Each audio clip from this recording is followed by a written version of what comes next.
கடவுள்கிட்ட என்ன கத்துக்கிட்டா? யாரையும் டிஸ்டர்ப் பண்ணாத, உன் வேலையை நீ பாரு, நான் உன்னை பாத்துக்கிறேன். அந்த மாதிரி டீலிங்கே வேற மாதிரி போயிட்டு இருக்கு. நான் உன்னை பாத்துக்கிறேன், நீ உன் வேலையை பாரு, நீ எவனையும் போய் நோண்டாத. இது ஸ்பிரிச்சுவல் ஆன மாதிரி இல்லையா? சூத்தடிங்களுக்கு அப்புறம் திருந்துற மாதிரி இருக்கு இது. 2024 நான் பிளான் பண்ணிருக்கேன், அது பிளான் பண்ணல, நான் பண்ணிருக்கேன் பிளான். அது இருக்குது சகல நம்ம அடிய பார்த்தது இல்லையே. வரட்டு வரட்டு 2024. பறவைகள் விலங்குகள் இதெல்லாம் இருக்குல்ல, சின்ன பிள்ளையில இருக்கிறப்பதான் ஒரு மாதிரி வெள்ளந்தியா இருக்கும். சிங்கம், குட்டி சிங்கம் கடிக்காது இல்ல, அந்த மாதிரி நம்ம ஒரு குட்டி ஒரு மனிதனாவே இருந்துட்டு போயிடும், யாருக்கும் தொல்லை பண்ணாம.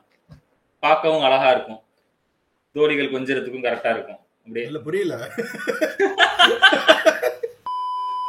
இவங்க எந்த மாதிரி ஆட்கள்னா நம்ம ஊருக்காரங்க ஃபுல்லா இப்ப எப்படி பழகிருக்காங்க பார்த்தல. பி படங்கள் மட்டும் தான் வந்துகிட்டே இருக்கு, அது மட்டும் தான் ஓடுது. இப்ப நம்பர் 1 கலெக்ஷன் எதுன்னு இப்ப ட்விட்டர்ல சும்மா ரேண்டமா பார்த்தேன், வாரிசுன்றாங்க இந்த வருஷத்துல. நேத்து பேசிட்டு இருக்காங்க லியோவோட வாரிசு பெற்றுன்னு பேசிட்டு இருக்காங்க.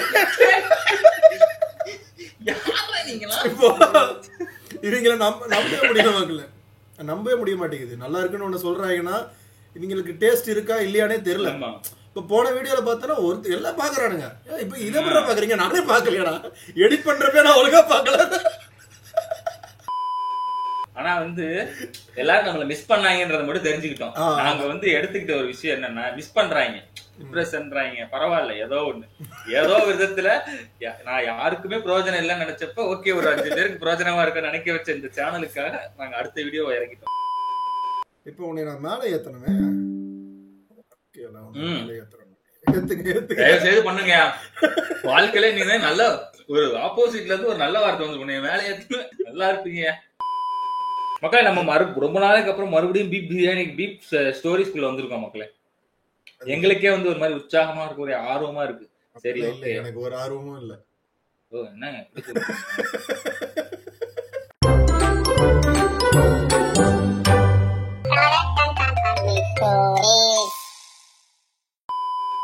Kiss triangle, title of the story. When I was in 9th and 10th grade. இவர் ஃபாரின்ல படிச்சவர். கிரேடு 10th class ன்னு சொல்ல மாட்டாரு இவரு. 10th standardலாம் கிடையாது, 10th grade. When the hormone kicked in, here was this guy who was 20 to 22 years. 22 வயசு பையனை பார்த்திருக்காரு, near the house, பக்கத்து வீட்டு பையன். I don't know why I thought I was in love with him. சரி, okay, பையன் இல்லங்க, அது பொண்ணு. ஓ ஓகே, சொல்றது டோலி. இல்ல என்ன எவ்வளவு இருக்கலாம், இப்பதான் புரிய மாட்டேங்குது. வானவில் டோலர்களா இருக்காங்களே. full rainbows இருக்கு இல்ல. 22 years near my house. I don't know why I thought I was in love with him. அவனோட ஏன் லவ்ல இருந்தேன்னு இந்த தேக்கு தெரியல. I was delusional. There was these 2 girls I knew. One girl who also lived near my house. இன்னும் 2 பொண்ணுங்களை உங்களுக்கு தெரியும், அவங்களே அவங்க வீட்டு பக்கத்துலயே தான் இருந்திருக்காங்க. Okay. Who was friends with one girl from childhood. அதுல ஒரு பொண்ணு கூட சின்ன வயசுல ஃப்ரெண்டா இருக்கா. ஆமா, was staying right next to the guy's house. அந்த பையனோட வீட்டுக்கு பக்கத்துலயே தான் அந்த பொண்ணு இருக்கா. அவன் இவனோட childhood friend. Okay. So we all became friends. One day there was no one in the girl 2's house. ரெண்டாவது கேர்ள் இருக்கால, அவளோட வீட்ல யாருமே இல்ல. ஸோ இவங்க 4 பேரும் ஒன்னா போய் சில் பண்ணிருக்காங்க. இப்போ 10வது படிக்கும்போது சில்லிங்க, 22 வயசு பையனோட. ஓ இரு. So while I was I told this guy I love you, becomes my BF. He said no, I don't get that feeling with you. You are a child. Me and girl 1 girl 2 are same age. அவன் கரெக்டா தான் சொல்லிருக்கான், நீ குழந்தைப்பா அப்படின்ட்டு. I was kind of sad, but something fishy between the guy and these girls I felt. இந்த மத்த 2 பொண்ணுங்களுக்கும் இவனுக்கும் ஏதோ இருக்கு அப்படின்னு சொல்லிட்டு இவளுக்கு டவுட் இருக்கு. பட் ஆனால் இவ சொன்னதுக்கு அவன் வேணான்னு சொல்லிட்டான். So this day, girl 1 was in hall, girl 2 was in the bedroom. I was in middle-na, and I had a view of both room. 2 ரூமையும் என்னால் பார்க்க முடிஞ்சது. அவன் ஒரு பிக்சர் பண்றா, புரியுதா? நடுவில் நின்னுட்டு என்னால் ஹாலையும் பார்க்க முடியும், அங்கேயும் பார்க்க முடியாமா. So this guy casually kisses girl 1 right in front of me. அந்த ஒரு பொண்ணை கிஸ் பண்ணிட்டு அப்படியே கேஷுவலா நடந்து போய் 2வது பொண்ணுக்கும் போய் கிஸ் பண்ணிருக்கான். பெட்ரூம்ல இருக்க பொண்ணுக்கு இங்க முத்தா கொடுத்துட்டு நடந்து போய் அங்க முத்தா கொடுத்துருக்கான். தோலி ஏதோ அட்ரஸ் கிட்டறது போல போக்ஸோ பாஞ்சிருக்கு. போக்ஸோ பாயணும் இதெல்லாம் பண்றப்ப என்னையா இது? Yeah, that's where I lost it. அவ டென்ஷன் ஆயிட்டா. ஏன்டா எனக்கு நீ ஓகே சொல்ல, இவளுக்கு 2 பேரும் கிஸ் பண்றியான்ட்டு தான். Thinking what the fuck. After 4 or 5 years I was like 19, 20. Sir texted me telling hi, you are so cute now. அது அப்போ வந்து கியூட்னு சொல்லிட்டு மெசேஜ் பண்ணிருக்காரு. 19 தட்டின உடனே போலீஸ் ஸ்டேஷன்ல உட்கார வைக்கணும் இந்நேரத்துக்கு. அவனை ஆக்சுவலா உங்களுக்கு அவன் மேல இன்னும் எக்ஸ்ட்ரீம் காண்ட் இருந்துச்சுன்னா இந்த விஷயத்த போட்டு கொடுத்து அவங்க மாட்டி விடுங்க. அதான் நீங்க என்ன சொல்றது, இது இப்ப நம்ம கிட்ட சொல்லி ஒரு பிரயோஜனமும் இல்லையா? ஒரு பிரயோஜனமும் இல்ல. இப்ப இத பத்தி என்ன நீ பொறாமப்பட்டிருக்க, மத்த 2 பொண்ணுங்க கிஸ் பண்றாங்களா சின்ன வயசுல பொறாமப்பட்டிருக்க, இவன் 19 வயசுல உன்னை நீ அழகா இருக்கான்னு தெரிஞ்ச உடனே வந்த உடனே அவனை பிளாக் பண்ணிட்டேன். ஆமா, இதுல ஒரு பெருமை வேற. அவன் வந்து சின்ன பொண்ணுங்களை முத்தா கொடுத்து அவன் ஏமாத்தி வச்சிருந்திருக்கான். அவன் முத்தா இவரோட மனநிலை எப்படி மாறும் பார்க்காம அந்த நாய் என்னென்னலாம் பண்ணிச்சோம். இவ பார்த்தது வெறும் கிஸ் தான், பார்க்காம என்னெல்லாம் இந்த அளவு பண்ணிச்சோம். அவன் இது வந்து பெரிய கேஸ், அவனை நீ நிஜமாவே போட்டு கொடுன்னு நினைச்சுன்னா கேஸ் கொடுத்து மாட்டி விடுவன. அதெல்லாம் தப்பு, அதெல்லாம் வந்து கிரைமு. அதெல்லாம் வந்து மண்டைக்குள்ள ஃபர்ஸ்ட் ஏத்தி டைட்டிலும் போடல பேரும் போடல. நான் ஒரு பொண்ணை லவ் பண்ணேன், அந்த பொண்ணு என் ஃப்ரெண்டையும் லவ் பண்ணான். ஆனால் அவனுக்கு கரெக்ட் ஆகிட்டா. அப்புறம் கொஞ்ச நாள் கழிச்சு பிரேக்கப் ஆயிடுச்சு. அப்புறம் அவ என்ன லவ் பண்றாளாம். இல்ல உனக்கு அவ வந்து இப்ப பொண்ணுங்களும் பசங்களும் என்ன இளவோ, நம்ம எல்லாம் யாரு, நம்ம எல்லாருமே அப்படியே தெளிவா பிறக்கிறது கிடையாது. நம்ம எல்லாருமே கன்ஃபியூஸா தான் இருக்கும். நம்மளுக்கு எது சரி எது தப்புன்றதுதான் தெரியாது. ஓகே, நம்ம கிட்ட ஒரு 10 ரூபா இருந்துச்சுன்னா நட்ராஜ் பென்சில் வாங்கலாம்னு யோசிப்போம். ஆமா, 20 ரூபா இருந்தா அப்சரா பென்சில் வாங்கலாம்னு யோசிப்போம். அவ்வளவுதான் நம்ம வாழ்க்கை. ஆமா, அதனால ஒரு பொண்ணு ஆப்ஷன்ல வச்சுப்பா. நீ உனக்கு வக்கு இல்ல, நீ ஆப்ஷன்ல யாரையும் வச்சுக்க முடியலன்றதுனால அவளையே இப்ப குத்த சொல்ற. இப்போ அவள் நல்ல பொண்ணா இருக்கா, அவளுக்கு முன்னாடி வந்து பாய் ஃப்ரெண்ட் இருக்கோ இல்லையோ, இல்ல உன் ஃப்ரெண்டை லவ் பண்ணாலும் என்ன இடவோ அதெல்லாம் தேவை. இப்போ உன்ட்ட எப்படி இருக்கா, இப்போ உன்ட்ட லவ் பண்ணி சொல்லிட்டு வராளா, அப்ப நல்லவளா இருக்காளா, உனக்காக நல்லது பண்றாளா, உனக்கான சாக்ரிஃபைஸ் அவ பண்றாளா, நீ உனக்கு அவளை பிடிச்சிருக்கா, இதை மட்டும் தானே நீ யோசிக்கணும். பின்னாடி எப்படி இருந்தா உனக்கு என்ன?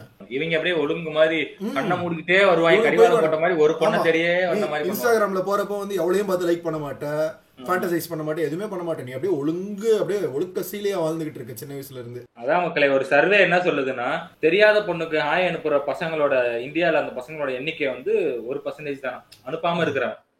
மத்த எல்லாருமே தெரியாத பொண்ணுக்கு ஹாய் அனுப்பிச்சிருக்காங்க இன்ஸ்டாகிராம்ல. எனக்கு தெரிஞ்சவங்க ஒருத்தர் இருக்கான், எனக்கு தெரிஞ்சவங்க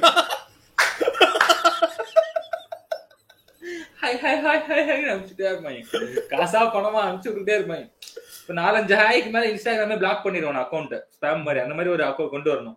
தேவையில்லாம சம்மந்தமே இல்லாம 3rd சர்க்கிள் 4th சர்க்கிள் கிட்ட போய் நீ வந்து ரெக்வஸ்ட் கொடுத்தீங்கன்னா பிளாக் பண்ணிடுவேன்னு ஒரு இது வந்துருச்சுன்னா நிறைய பேருக்கு இப்ப அக்கௌண்டே இருக்காது. 2024 கிளீனா இருக்கும், இன்ஸ்டாகிராமே கிளீனா வச்சிருப்பாங்க. எனக்கு தெரிஞ்சு என்ன பண்ணலாம்னா, இந்த பொண்ணு நல்லவளா இப்பவும் கூட எப்படி இருக்கா அதை மட்டும் யோசி. பாஸ்ட் என்ன அப்போ விட்டு போனல, இப்ப நான் உன்கிட்ட வரமாட்டேன்னு சொன்னேன்னா அவன் நல்ல பொண்ணா இருந்தாலும் உனக்கு தான் லாஸ். ஆமா, நல்ல பொண்ணுங்க எல்லாம் கிடைக்க மாட்டேங்குது மக்களே. எல்லாமே லைஃப்ல முடிஞ்சதுக்கு அப்புறம் ஒரு நல்ல பொண்ணு வரும். லைஃப்ல எதுவுமே தேவையில்ல. என்ன ஏன் வந்திருக்க போடி, இப்ப வந்து என்ன பிரச்சனை அப்படின்ற மாதிரி சும்மா வரலான்னு வந்தேன், எளவும் வர வேணாம், உன்னை நான் அப்பயே தேர்ந்தல, ஒழுங்கா வந்திருக்கலாம்ல அப்படின்ற மாதிரி. காதலித்து கெட்டுப்போன்னு சொல்லி இருக்காரு நாமுத்துக்குமார். மறுபடியும் காதலின்னு சொல்றாரு. அதே சொன்ன நாமுத்துக்குமார் காதலித்து கெட்டுப்போ மறுபடியும் காதலிங்கிறான் ஒரு பெண். நான் படிக்கிறேன் டோலி டோலி டோலி டோலி டோலி டோலி.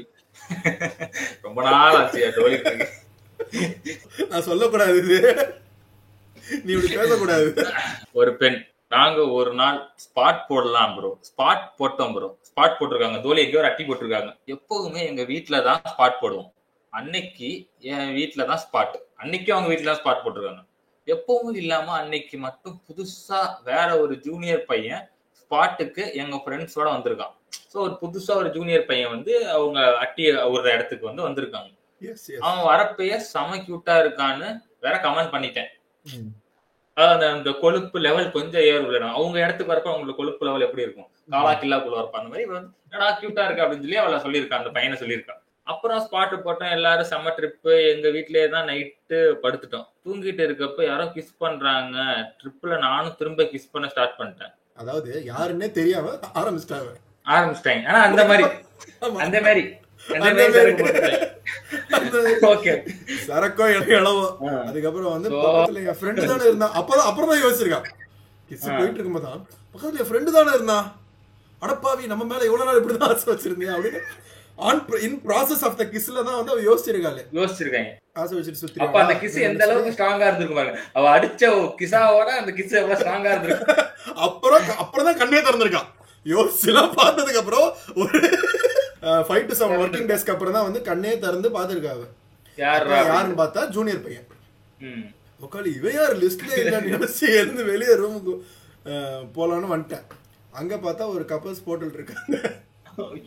அப்ப யோசிச்சேன், என்னடா பண்றீங்க என் வீட்டுல, இது என் வீடுடான்ட்டு. பாத்தியா எப்படி ஒரு முற்போக்கான டோலியா இருக்காங்கன்ட்டு. டோலி ஸ்டார்டிங்ல நல்லா தான் வந்தாங்க, முற்போக்குல தான் வந்தாங்க, அப்புறம் பிற்போக்கு ஆயிட்டாங்க. பஞ்சு நேரத்தையும் பக்கத்துல வச்சா பத்திட்டு தானே ஆகணும், வேற வழியே இல்லையே. இதுல என்ன ட்விஸ்ட்னா, கிஸ் பண்றாங்க, கிஸ் பண்ணோன்னு இவ்வளவு திருப்பி கிஸ் பண்ணிருக்கா. அப்புறம் தான் யோசிக்கிறான், என் ஃப்ரெண்டு பக்கத்துல படுத்துனா இந்த நாய்க்கு எவ்வளவு ஆசையா அப்படின்னு யோசிச்சுட்டு அப்புறம் கண்ணை திறக்கிறான். ஐயோ, அவ மைண்ட்ல அவன் தான் இருந்திருக்கான். ஒருவேளை அவனாவது அதை பத்தி நம்ம பேசலாம். கேரக்டர் அசாசினேஷன் யாரு கூட வேணாலும் நான் பண்ணுவேன். நான் கேரக்டர் அசாசினேஷன் பண்ணுவேன். நீ ஒரு தூய்மையான பெண் இல்லன்னு நான் சொல்ல மாட்டேன். அதை ஜட்ஜ் பண்ற அளவுக்கு நான் தூய்மையானவன் கிடையாது. கேட்கற அளவுக்கு நானும் தூய்மையான. நீ ஏதாவது பண்ணிட்டு போ, பார்த்து பத்திரமா பண்ண. சேஃப்டி அத சொல்லுங்க மக்களே. எண்ட் ஆஃப் தி டே அதுதான் உங்க வாயில இருந்து எதிர்பார்த்தேன். அக்டி நீங்க ஸ்பாட் போடுறப்போ ஒரு சேஃப்டி போட்டுக்கிட்டீங்கன்னா நல்லதுன்னு நான் நினைக்கிறேன். குடிமகான் ஒயின் ஷாப் கரெக்டா மதியானம் ஒரு 3 மணிக்கு ஒயின் ஷாப் போனீங்கன்னா ரொம்ப காலியா இருக்கும் மக்களே. அந்த டைம்ல ஒரு ஆள் வந்து வெளில நின்று பார்த்துட்டே இருப்போம். பார்த்து நமக்கு போறப்போ தம்பி ஒரு 10 ரூபா கொடுப்பா, 5 ரூபா கொடுப்பா, நம்ம கிட்ட தைரியமா கேட்பான் மக்களே. தம்பி 10 ரூபா கொடுப்பா அப்படின்னு. அவன் யாருன்னே நமக்கு தெரியாது. அவன் ஏன்னா அவன் குடிக்கணும். ஒரு சக குடிமகன் கிட்ட எவ்வளவு அழகா ஒரு கான்வர்சேஷன் பில்ட் ஆகுது பாருங்க அந்த ஒரு யூனிவர்ஸ்குள்ள. இதே நீங்க ரோட்ல போற ஒருத்தன் கிட்ட வந்து தம்பி ஒரு 10 ரூபா கொடுப்பான்னு கேட்க முடியாது. பட் அவன் ஒயின் ஷாப்ல அதட்டி கேட்கறான். ஒரு மாதிரி அதட்டுல இந்த மாதிரி ரொம்ப கேஷுவலா கேட்கறான், ஏதோ பழகின மாதிரி கேட்கறான். தம்பி ஒரு 5 ரூபா கொடுப்பா. அவன் பார்த்துட்டே இருக்கான். சில்லறை எவன் வாங்குறான்னு தெரியும்ல. 135 ரூபா போட்டிருக்கு, 5 ரூபா எக்ஸ்ட்ரா வாங்குறான். அவன் டார்கெட் பண்றான்ல அந்த 5 ரூபா சில்லறை இருக்கவன் தான். அது அவன் கூட சரிப்போ என் புண்ணியத்துல நீ கொஞ்சம் குடிச்சிட்டு போ, குடிச்சிட்டு போன்னு கொடுத்துட்டு ஒரு நல்ல மனசு மக்களே. அதனால வந்து இந்த குடிமக்களோட யூனிவர்ஸ் வந்து கொஞ்சம் நல்லா இருக்கு. கொஞ்சம் மாதிரி வன்மங்கள்லாம் இல்லாத மாதிரி இருக்கிறதா நான் ஃபீல் பண்றேன். ஏன்னா நானும் சில நேரத்துல 5-10 கொடுத்துருக்கேன். இன்னும் 5-10 வாங்காத நிலைமைக்கு சந்தோஷப்பட்டிருக்கேன். நான் 9th படிக்கும் போது ஃபர்ஸ்ட் டைம் பீர் ட்ரை பண்ணேன் ப்ரோ. நல்லா இருந்துச்சு. அப்புறம் ஒகேஷனலா குடிப்பேன் ப்ரோ. ஃபர்ஸ்ட் டைம் நான் காலேஜ் 3rd இயர் படிக்கிறப்ப ஓரளவுக்கு பிராந்தி குடிச்சேன். நல்லா இருந்துச்சு. நல்லா வைப் பண்ணலான்னு ஒரு 3-4 ரவுண்ட் அடிப்பேன். பிராண்ட் சரியில்லைன்னா வாமிட் பண்ணிடுவேன். மோஸ்ட்லி ஜாலியா வைப் பண்ணிட்டு தூங்கிடுவேன். ஆனா இப்பெல்லாம் பாட்டில ஓபன் பண்ணாலே மனசு படபடன்னு வருது ப்ரோ. ஸ்மெல்லே ஒத்துக்க மாட்டேங்குது. ஃபர்ஸ்ட் ரவுண்ட்லயே வாமிட்டு எடுத்துடுறேன். ஓட்கா, விஸ்கி எதை குடிச்சாலும் அது ப்ரோ. வாழ்க்கையே புரியலன்னு ஜாலியா இருக்க சரக்கு அடிக்கிறேன். ஆனா இது என்னன்னு புரியல ப்ரோ. அதுவே மனசு கஷ்டமா இருக்கு. எப்படி சரக்கு அடிக்கிறது ப்ரோ? எனக்கு ஃபுல்லா சொல்லி கொடுங்க. இததான் பண்ணக்கூடாதுன்னு இப்ப நாங்க பேசிட்டு வந்தோம். இவன் யாருன்னா அந்த 2024 நம்ம அழிக்க காத்திருக்க சக்தி இருக்குல்ல, அதுல முதல் சக்தி. இப்ப நம்ம ஏதாவது பேசி விடுவோம், எவனாவது கிளிப்பிங்ஸ் பண்ணி வைப்பான், அதை வந்து எங்கன்னா ரிலீஸ் பண்ணி இவங்க பாருங்க நாட்டுக்கு எடுத்துக்கிட்டு இருக்காங்க அப்படின்னு சொல்லிட்டு நீ என்ன பண்ண, இவனுக்கு ஒரு ஐடியா கொடுக்குறேன். நீ என்ன பண்ணு, 9th படிக்கிறப்ப நீ குடிச்ச தெரியுமா, அவன்கிட்ட போயிட்டு குடிக்கிறது. 9th படிச்சப்ப நீ குடிச்சதே தப்பு. ஆமா, நம்ம இப்ப நல்லவன் கிடையாது, பட் நல்லவன் மாதிரி இப்ப நடிக்கணும், புரியுதா? 9th படிக்கிறப்ப யாரும் குடிக்காதீங்க தயவு செஞ்சு. ஆமா, குடிக்கவே குடிக்காதீங்க. அவன் தான் குடிச்சிருக்கான்ல அதுக்கு முன்னாடி பிராந்தியில 3 ரவுண்டு. அவன்கிட்டே போய் கேளு, எங்ககிட்டயே வந்து கேக்குறேன். உனக்கான பதில உனக்குள்ளேயே தேடு. அதுதான் நான் சொல்றது அர்த்தம். ஸ்பிரிச்சுவலா மாறு ஃபர்ஸ்ட். எப்படி ஒரு நாள் மை டாவு என்ன பப்புக்கு கூப்பிட்டா. அட்டே பப்பு கூப்பிடுறாங்க பாருங்க, super super. But I was not ready to go as I was under age. யாருங்க இவனுங்க? பேசாம நான் பூஸ்டி போட்டு வயசுலாம் குறைச்சிட்டு இறங்கிட போறேன். இவங்க ஜெனரேஷனுக்குள்ள போயிடுறாங்க. இவனுங்க எல்லாம் சின்ன சின்ன குழந்தைங்களா இருக்காங்க. But I was not ready to go as I was under age and I don't like drinking or any other bad habits. Okay, so I told her, நல்லது, நல்ல பையன், அப்படிதான் இருக்கணும். So I told her clearly I am not willing to come. She got irritated because she wanted execute some plans which she can do. அவ ஏதோ பிளான்லாம் வச்சிருக்கா போல சம்திங். ஏதோ அது பண்ண முடியனால டென்ஷன் ஆயிட்டா. ஓ, அது சோபரா இருந்தா அவளால பண்ண முடியாதான். ஆஹா, வேற ஏதோ பிளான். இது சர்ப்ரைஸ் பிளான் இல்லை. அவ குடிக்காம இருந்தா அவளால அந்த பிளான் பண்ண முடியாதான். என்னால நான் வந்து குடிக்காம இருந்தேன்னா நான் ஒரு பிளான்லாம் வச்சிருக்கேன், அது என்னால பண்ண முடியாது. குடிச்சாதான் அந்த பிளான் எல்லாம் என்னால பண்ண முடியும். இதான் நான் கடைசி தடவை குடிக்க போறேன், ஸோ வா அப்படின்னு சொல்லிட்டு இவன்கிட்ட கேட்டிருக்கா. அவனுக்கு புரிஞ்சிச்சு எதுக்கு கூப்பிடுறா அப்படின்னு சொல்லிட்டு. மை கோட்பாடுகள் டிட் நாட் அலோவ் மீ. பாரு சின்ன வயசுல எவ்வளவு தெளிவா இருக்கானுங்க, கோட்பாடெல்லாம் வச்சிருக்காங்க. சூப்பர் யானி. So all of a sudden she was furious ஆயிட்டாலாம். And she called her girl friend and cancel the plan with them and she called me a boomer and I got agitated. கோமாயிட்டான் இவன் வந்து பொங்கிட்டான். பூமர்னு இவனை கூப்பிட்டுருக்கான். சிறு குழந்தை என்னை போய் எப்படி நீ வந்து பூமர்னு கூப்பிடலாம், 18 வயசு கூட ஆகல, என்னை குடிக்க கூப்பிடுற தப்பு, லீகலி தப்பு, நீ வந்து என்ன பண்ணிட்டு இருக்க அப்படின்னு சொல்லிட்டு கோமாயிட்டான். enough to call her out தேவடியா. Tamil ரொம்ப டென்ஷனா தமிழ் பேசுவான் போல. இல்ல சங்கத்தமிழ்லாம் பேச ஆரம்பிக்கிறோம், கோட்பாடுகள் இவனுங்க. அதாவது இந்த பொண்ணுங்க சின்ன வயசுல இருந்து பெரிய வயசு வரைக்கும் ஒரே மாதிரி தான் இருக்காங்க. இவனுங்களை வந்து நோ டியூட்டி கோவப்பட வச்சு ஒரு வார்த்தை சொல்ல வச்சிருவானுங்க. அதுக்கப்புறம் வந்து பிரச்சனை அவ பண்ணது கிடையாது, அவ பண்ணது எதுவுமே இப்ப தப்பு கிடையாது. இவன் தேவடியான்னு கூப்பிட்டு இதுதான் இப்ப பெரிய தப்பாயிரும். அவ இவ்வளவு நேரம் பண்ணது, குடிக்க கூப்பிட்டது, வேணா நோ மீன்ஸ் சின்ன கோடு போட்டுருப்பாங்க மக்களே. அந்த பையன் போட வச்சிருவாங்க. அந்த பையன் வந்து நோ சொல்லிக்கிட்டு இருக்கான், எவ்வளவு நேரத்துக்கு நோன்னு சொல்லிட்டு இருக்கான். இவன் வந்து அதை வற்புறுத்தி கூப்பிட்டுக்கிட்டு இருக்கான், உன்னாலதான் இதாச்சுன்னு சொல்லி பேசிட்டு இருக்கான். இப்ப அந்த ப்ராப்ளம் எல்லாம் கட்டு. இவன் தேவடியான்னு இவ்வளவு திட்டினது மட்டும் தான் இப்ப ப்ராப்ளம் ஆயிடுச்சு. அதனால வார்த்தையை எப்பவுமே பார்த்து விடுங்க, விடவே விடாதீங்க. எவ்வளவு கோபம் இருந்தாலும் அமுக்கிக்கிட்டு வீட்டுல போயிட்டு தூங்கிருங்க. ஒரு உதாரணம், ஃபர்ஸ்ட் ஸ்பிரிச்சுவாலிட்டிக்குள்ள வாங்க. ஸ்பிரிச்சுவாலிட்டி இந்த மாலையில வர 51 மணிகள் இருக்கு. இதான் she suddenly அழுவ ஆரம்பிச்சோன்னே the situation becomes obnoxious and at the last she told I am only fit for விரல் சாப்பிட்றதுக்கு தான் நீ லைக்கு அப்படின்னு சொல்லிட்டான். And after that helter skelter situation she met me and apologized and now she is agreeing to my terms and we had a laugh about that fight and enjoying the outing. அதுக்கப்புறமா அதெல்லாம் முடிஞ்சிட்டு அவளே வந்து என்னை மன்னிச்சிருங்க அப்படின்னு இருக்கா. இந்த கதையில இருந்து நீங்க என்ன எடுத்துக்கிறீங்களோ நான் என்ன எடுத்துக்கிறேன்னா அவளோட காரியத்தை சாதிச்சுட்டா பாருங்க, அவனுக்கு வெளில விட்டு விட்டா பாருங்க. இல்ல இவன் போமாட்டேன்னு சொன்னவன் போனான் பாத்தீங்களா, அங்க ஜெயிச்சாங்க. அவ இல்ல இவன் டேர்ம்ஸ்க்கு தான் அவளை ஒத்துக்க வச்சிருக்கான், இவன் ஜெயிச்சிருக்கான். இந்த பையன் நல்ல பையன், சின்ன வயசுல குடிக்க மாட்டேன், எனக்கு இன்னும் வயசாக என்ன மாதிரி இருந்திருக்கான் போல. தெளிவா இருந்திருக்கான். இல்ல என்னது என்ன மாதிரி போல.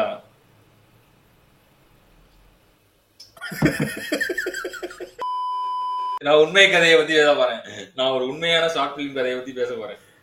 ஆனா இந்த ஒரு படம் நான் பார்த்தேன். இந்த படம் வந்து அனார்கலின்ற ஒரு படம். இந்த படத்தோட ப்ரொடியூசர் நமக்கு கொஞ்சம் தெரிஞ்ச மனுஷன். அந்த ப்ரொடியூசர் வேற யாரும் கிடையாது, இந்த மேல் ரோல இருக்கிற மனுஷன் தான். மேல் ரோல்ல உனக்கு ரைட் சைடுல இருக்கேன் நான். ஆமா, எனக்கு ரைட் சைடுல இருக்கிற இந்த மனுஷன் தான் இந்த படத்தோட ப்ரொடியூசர். சோ ஒரு சின்ன டீமா சேர்ந்து ஒரு நல்ல ஒரு படம் பண்ணிருக்காங்க. நாங்க ஏன் 3 மாசம் வரல, ஏன்னா என் தாலியா இருக்கிறீங்கன்னு கேட்டீங்கல்ல, பட வேலைகள்ல பிஸியா இருந்தாரு, அதனால அவர் வரல. ஒரு நல்ல ஒரு ப்ராடக்ட் வந்திருக்கு, நீங்க பாருங்க, படத்தை பார்த்துட்டு இதுக்கு சப்போர்ட் பண்ணுங்க. பாருங்க எப்படி இருக்கு, என்ன ஏது, எதா இருந்தாலும் ஓப்பனா கமெண்ட் போடுங்க. நாங்க எவ்வளவு ஓப்பனா கிளிக்கிறோமோ அந்த மாதிரி கூட கிளிங்க, பரவாயில்ல. ஆமா, இது தோழிகளுக்கான ஒரு படம். ஆமா, தோழிகளும் பார்க்க வேண்டிய. இப்போ நீங்க யாரையா உசார் பண்ண இவங்க ட்ரை பண்ணிட்டு இருக்காங்கல்ல, இந்த அனார்கலியை அனுப்பி அவர்களுக்கு வந்து ஒரு பிரசன்டாக இல்ல 2 பேரும் சேர்ந்து ஒரு ஸ்கிரீன்ல பாருங்க அனார்கலி படத்தை. ஆமா, அனார்கலி படத்தை நீங்க 2 பேரும் சேர்ந்து உட்கார்ந்து பாருங்க, உங்களுக்கு ஒரு விதமான ஒரு வைப் ஒண்ணு கொடுக்கும் இந்த படம். கண்டிப்பா நீங்க உங்க அனார்கலி பார்த்துட்டு உங்க கண்ணி கழியலாம் கூட வாய்ப்பு இருக்கு. ஒண்ணு உங்களுக்கு இந்த படம் ரிலேட் ஆகலாம், இல்ல அந்த பொண்ணுக்கு இந்த படம் ரிலேட் ஆகலாம். சோ 2 பேர்ல யாருக்காவது ரிலேட் ஆகிறதுக்கு வாய்ப்பு இருக்கு. அப்படி ரிலேட் ஆச்சுன்னா நீங்க 2 பேரும் ரிலேட் ஆகிறதுக்கு வாய்ப்பு இருக்கு. அப்படியே இது வந்து சினிமா கேலண்டர்ன்ற யூடியூப் சேனல்ல ரிலீஸ் ஆயிருக்கு இந்த படம். சோ பார்த்துட்டு தங்கள் கருத்துக்களை கூறவும் என்று தாழ்மையுடன் கேட்டு. நீங்க வந்து ராவான ஆடியன்ஸா போகாதீங்க, ஒரு நார்மலா போய் பாருங்க, இந்த ஜெனரலா ஒரு விஷயத்தை போய் பாருங்க. குறிப்பா வந்து நான் வந்து என்னோட தோழிகளுக்காக இந்த படத்தை சமர்ப்பணம் பண்றேன். ஆமா, தோழிகளுக்கு எவ்வளவு கஷ்டப்படுறாங்க. மைல்டா ஒரு மாதிரி உங்களை ஒரு இடத்துக்கு கூட்டு போயிடும். ஹெட்போன்ஸ் போட்டு ஒரு 50 கிலோமீட்டருக்கு மேல நீங்க டிராவல் பண்ற ஆளா ஒரு நாளைக்குன்னா இந்த படத்தை உட்காந்து பாருங்க. அப்பெல்லாம் கொஞ்சம் ஸ்லோவா போவோம், அதோட ஒரு பொறுமையோட பாருங்க, பார்த்துட்டு எப்படி இருக்குன்னு சொல்லுங்க. கண்டிப்பா நீங்க கமெண்ட்ஸ்ல போடுங்க. நம்ம பீட் பிரியாணி ஸ்குவாட வந்து இந்த கமெண்ட்ஸ் அங்க போய் சொல்லுங்க, பீட் பிரியாணில இருந்து வந்திருக்குன்னு சொல்லிட்டு அங்க இருக்க ஆடியன்ஸ்லாம் இங்க அனுப்பி விடுங்க. இதுதான் நம்ம போடுற இப்போ ஒரு டெக்னிக். எப்படி கடைசியில எங்களையும் இந்த மாதிரி ஆக்கிட்டீங்களா? ஆமா, சப்ஸ்கிரைப் பண்ணுங்க. நாங்க வந்து எங்களோட ப்ராடக்ட் தான் பண்ணிட்டு இருக்கோம். நாங்க வந்து வேட்ரால் ப்ராடக்ட்டுக்கு போல, இது நம்மளோட ப்ராடக்ட். ஸோ அதனால வந்து இந்த அனார்கலி வெற்றியடைய நானும் வந்து இறைவனை வேண்டிக்கிறேன். வெற்றி விழா நாங்க பண்ணலாம்னு இருக்கோம். சக்சஸ் சக்சஸ் பார்ட்டி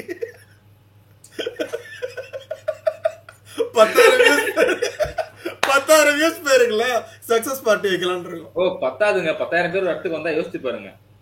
அவங்களெல்லாம் எவங்க போட போறாங்க? ஸ்டேடியம் எல்லாம் 10,000ங்க. ஓ வெற்றி விழா பார்த்தவங்கலாம் வரலாம். வெற்றி விழா வேற யாருங்க வெற்றி விழா வருவா? அம்பு விடுறாரு, ஸ்லைட்டா மிஸ் ஆகுது. நான் பேசணும்னு முடிவு பண்ணி வச்சிருக்கேன். அமைதியா இரு.